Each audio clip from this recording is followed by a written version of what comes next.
Hi friends, welcome to சீரியலரங்கம். இந்த சீரியலரங்கம் சேனலுக்கு உங்கள் எல்லாரையும் அன்போடு வரவேற்கிறேன்.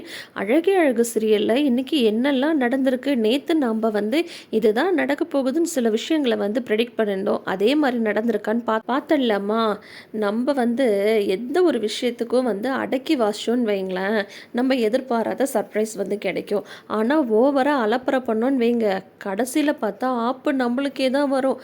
அப்படி தான் ஆகிப்போச்சு தங்கராஜோட கேஸு. என்னன்னு சொல்லிட்டு பார்த்தா பிளட் டெஸ்ட் கொடுத்துட்டு, ரேவதி நீ வேணா பாரு, உனக்கு கண்டிப்பாக சுகர் இருக்கும், பிபி இருக்கும், தைராய்டு இருக்கும், அது இருக்கும், இது இருக்கும்னு சொல்லிட்டு ஏகப்பட்டது இந்த தங்கராஜ் சொல்கிறார் இல்லையா. ஃபஸ்ட்டு அவங்க அம்மாவோட ரிப்போர்ட்டை டாக்டர் பார்க்குறாங்க.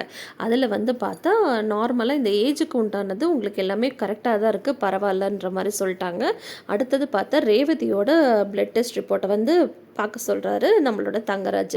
அதில் பார்த்தா நல்லா பாருங்கள் டாக்டர், கண்டிப்பாக உங்களுக்கு சுகர் இருக்கும், தைராய்டு இருக்கும்னு நினைக்கிறேன் அப்படின்லாம் சொல்லும்போது, அப்படிலாம் எதுவுமே இல்லை, அவங்களுக்கு விட்டமின் டி மட்டும்தான் கொஞ்சம் கம்மியாக இருக்குது, அதுக்கு ட்ரை ஃப்ரூட்ஸ் சாப்பிட்டாவே போதுமானது அப்படின்ற மாதிரி டாக்டர் சொல்லிடுறாங்க.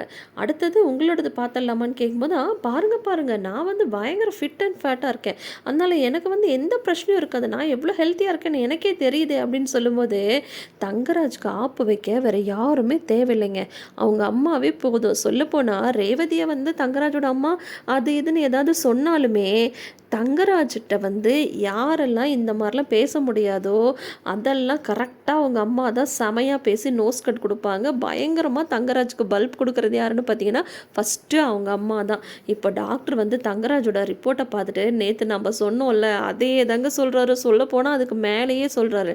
சுகர் எக்கச்சக்கமாக கூடியிருக்கு, கொலஸ்ட்ரால் எக்கச்சக்கமாக கூடியிருக்கு, அதோடு பார்த்தீங்கன்னா ஃபேட்டி லிவர் வேறு இருக்குது, நீங்கள் வாக்கிங்கே போகிறதில்ல, பிபி அதிகமாக இருக்குது, யூரிக் ஆசிட் வேறு இருக்குது, இதுக்கு நீங்கள் நிறைய எக்ஸசைஸ் பண்ணணும், நிறைய வாக்கிங் போகணும், நீங்கள் குடிப்பீங்களா அப்படின்னு கேட்க உடனே அவங்க அம்மா என்ன சொல்லிடுறாங்க, அதை ஏன் டாக்டர் கேட்குறீங்க, டெய்லியும் பயங்கரமாக குடிக்கிறான், இந்த ஒரு விஷயத்தில் அப்படியே அவங்க அப்பனை உரிச்சு வச்சுருக்கா, வாக்கிங்கா இவனா எந்த வேலையும் செய்கிறது கிடையாது, சும்மாவே தின்னுட்டு வீட்டில் உட்காந்துருக்கான்ட்டு அவங்க அம்மா சொல்லிடுறாங்க. ரேவதிக்கு சிரிக்கிறதா வேண்டாமான்னு ஒரே இதாக இருக்குது.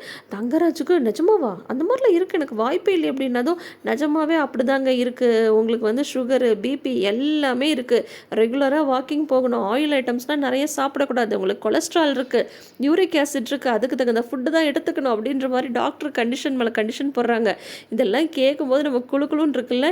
இவர் என்னன்னா ரேவதிக்கு சொல்லிட்டே இருந்தார், உனக்கு வேணா பாரு சுகர் இருக்கும், அது இருக்கும், இது இருக்கும். ஆனால் ரேவதிக்கு ஒன்றும் கிடையாது, அவங்க நல்லா ஃபிட்டாக இருக்காங்க. ஆனால் மாறா தங்கராஜுக்கு எல்லாமே இருக்குது. எத்தனை பேர் இதனால் குஷியானீங்கன்னு சொல்லிட்டு மறக்காமல் கமெண்ட் செக்ஷனில் சொல்லுங்கள். அதை விட என்னென்னா அவங்க அம்மா கொடுக்குற கவுண்ட்ரு தாங்க செமையாக, அவங்க அம்மா கவுண்ட்ரு கொடுக்குறாங்க தங்கராஜுக்கு, செம காமெடியாக இருந்துச்சு. அதே மாதிரி பாக்யராஜ் பற்றி நம்ம சில விஷயங்கள்லாம் ஆல்ரெடி சொல்லியிருப்போம். என்ன தெரியுமா, ரேவதிக்குன்னா துடிக்கும், அவங்க அப்பா அம்மாக்குன்னா துடிக்கும், ஆனால் மலருக்கு ஒரு விஷயம்னா பாக்யராஜ் விடு பார்த்துக்கலாம், மலரை அட்ஜஸ்ட் பண்ணி கொடி, கோச்சிக்காதடி அப்படின்ற மாதிரி தான் சொல்லுவாருன்ட்டு. அதே மாதிரி ஒரு இன்சிடென்ட் தான் இன்றைக்கும் நடந்திருக்கு. என்னன்னு சொல்லிட்டு பார்த்தா மலரோட தம்பிக்கு பொண்ணு பார்க்க போகிறாங்க. அதுக்கு மலரையும் அவங்க வீட்டுக்காரையும், அதாவது பாக்யராஜையும் அவங்க அம்மா இன்வைட் பண்ணியிருக்காங்க. பாக்யராஜ் அவர் பேங்க்கில் இருக்கும் போதே அவங்க அம்மா கால் பண்ணி இன்வைட் பண்ணியிருக்காங்க. மலர் ஃபங்க்ஷனுக்கு போகிறதுக்கு என்ன பண்ணணும்னா, மாமனார்கிட்ட நான் பர்மிஷன் வாங்கி தரேன், மாமாட்ட கேட்குறேன் அப்படின்ற மாதிரி அவங்க மாமியார் சொல்லிடுறாங்க.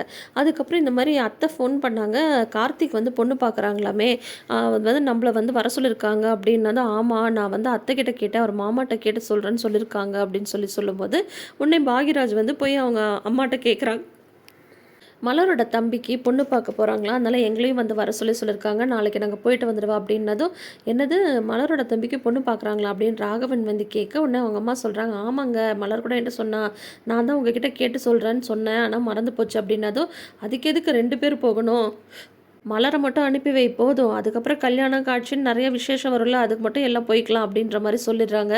இதுக்கு பாக்யராஜ் என்ன சொல்கிறாரு, இல்லை அவங்க அம்மா என்னையும் வர சொல்லியிருக்காங்கன்னா, அதான் நான் சொல்கிறேன்லடா, சும்மா சொன்னதையே திருப்பி கேட்டுட்ருக்காத, எனக்கு இருமல் மருந்து வேணும், உள்ளே போய் இருமல் மருந்து எடுத்துகிட்டு வானதும் பேசாமல் உள்ளே போயிடுறாருங்க. இப்போது ரேவதிக்கு ஒரு விஷயம்னா அவருக்கு அப்படியே நாடி நரம்பெல்லாம் அப்படியே பயங்கரமாக துடிக்குதில்ல, ரேவதியை புருஷ வீட்டுக்கு அனுப்ப மாட்டேன்னா அனுப்ப மாட்டேன் அப்படின்ட்டு, அதில் மட்டும் இல்லாமல் பேங்க்குக்கு போயிட்டு அதை பற்றியே யோசிச்சுட்டு வீட்டில் உட்காந்துருக்காரு, எல்லாமே ரைட்டு தான். உடனே இவர் என்ன வந்து சொல்லியிருக்கணும் சொல்லுங்கள். இந்த மாதிரி வந்து அந்த வீட்டுக்கு நான் தான் ஒரே மருமக, அந்த வீடு வந்து இப்போ தான் அவங்க அம்மா தான் முன்ன நின்று எல்லாமே வந்து செய்கிறாங்க, கார்த்தியும் சின்ன பையன், அப்போ வந்து பார்த்தா மாப்பிள்ளையாக பொறுப்பாக நான் தான் போய் நின்று அவங்களுக்காக எல்லாமே செய்யணும்னு சொல்லக்கூட வாய் வரலைங்க பாக்யராஜுக்கு. உடனே வந்து பார்த்தா என்ன சொல்கிறாரு மலர்கிட்ட வந்து, இந்த மாதிரி அப்பா வந்து உன்னை மட்டும் போக சொல்லிட்டாங்க அப்படின்னதும், தெரியுமே அதுக்கு நீங்கள் எதுவும் பதிலே பேசியிருக்க மாட்டீங்களே, எனக்கு தெரியும் நீங்கள் இப்படி தான் பண்ணுவீங்க அப்படின்னதும், இல்லை இல்லை நாளைக்கு வந்து நான் பேங்க்லேருந்து டைரெக்டாக வந்து வந்துடுறேன், நம்ம 2 பேருமே அங்கே வந்து போயிட்டு வரலாம், ஆனால் இவங்க கிட்ட வந்து நீ மட்டும் போன மாதிரி சொல்லிக்கலான்றாங்க. ஏன் வீட்டில் இங்கே சொல்லிட்டு போனால் என்னங்க ஆகிடும், இவருக்கு என்ன அந்த மாதிரி வந்து போய் சொல்லிட்டு போகணும்னு என்ன இருக்குது பார்த்தீங்களா. பாக்யராஜ் பற்றி நம்ம எப்போவுமே ப்ரெடிக்ட் பண்ணுறது கரெக்டாக தான் இருக்கும். ஏன்னா அவங்களோட ஃபேமிலி சம்மந்தப்பட்டவங்களுக்குன்னா பாக்யராஜுக்கு வந்து அப்படியே ரத்தம்லாம் கொதிக்கும் துடிக்கும் எல்லாமே பண்ணும். ஆனால் மலருக்குங்கும் போது டேக் இட் ஈஸியாக தான் எப்போவுமே வந்து அவர் டீல் பண்ணுவார். அது ரொம்பவே தப்பான ஒரு விஷயம். இப்போ வந்து பார்த்தா கூடயே தான் மதி ஸ்ருதி எல்லாம் உட்காந்துட்டு இருக்காங்க. அப்போது ஸ்ருதி வந்து அழறாங்க. ஏன் அழற அப்படின்ட்டு மதி வந்து கேட்கும்போது, இந்த மாதிரி வந்து மலரனியோட தம்பி எனக்கு வந்து ரொம்ப ரொம்ப பிடிக்கும், அவருக்கு வந்து இப்போ பொண்ணு பார்க்குறாங்கன்னு சொன்னதும் என்னால் தாங்கிக்க முடியல அண்ணி அப்படின்னு சொல்லிட்டு மதி கிட்ட மேட்ரை ஓப்பன் பண்ணிடுறாங்க. ஸோ இப்போ வந்து கண்டிப்பாக மதி வந்து ஸ்டெப் எடுப்பாங்க ஸ்ருதியும் கார்த்தியும் சேர்த்து வைக்க. ஆனால் மலரோட வீட்டில், அதாவது மலரோட வீட்டில் வந்து ஸ்ருதியை ஏற்றுக்கிட்டாலும் ஓகே, பட் இங்கே பாக்யராஜோட அப்பா அம்மா அதுக்கு வந்து ஒத்துப்பாங்களா? கண்டிப்பாக வாய்ப்பே இல்லை. கண்டிப்பாக கார்த்திக்காக பாக்யராஜ் பேசவும் மாட்டார். வேணா ஸ்ருதி அப்படின்ற மாதிரி தான் வந்து சொல்லிடுவார். நீங்கள் என்ன நினைக்கிறீங்க? ஸ்ருதிக்கும் கார்த்திக்கும் கல்யாணம் நடக்கும்னு சொல்லிட்டு நினைக்கிறீங்களா? மதி வந்து சேர்த்து வைப்பாங்கன்னு நினைக்கிறீங்களா? எனக்கு என்னமோ மதி சேர்த்து வைப்பாங்க அப்படின்ற மாதிரி தாங்க தோணுது. ஏன்னா ஸ்ருதி வந்து அவங்களோட விருப்பத்தை மதி கிட்ட சொல்லியிருக்காங்க. ஸோ எனி டைம் அதை வந்து சேர்த்து வைக்கணும்னு தான் நினைப்பாங்க. பார்க்கலாம் என்ன நடக்குதுன்னு சொல்லிட்டு. ஸோ இன்றைக்கான விமர்சனமும் பார்த்தாச்சு, ப்ரெடிக்ஷனும் வந்து பார்த்தாச்சு. நம்மளோட ரிவ்யூ உங்களுக்கு பிடிச்சிருக்குன்ற பட்சத்தில் மறக்காமல் சேனலை சப்ஸ்கிரைப் பண்ணிக்கோங்க, வீடியோவை லைக் பண்ணுங்கள். இந்த சீரியல் அரங்கம் சேனலை நிறைந்த அரங்கமாக மாற்றுங்க. தேங்க்யூ.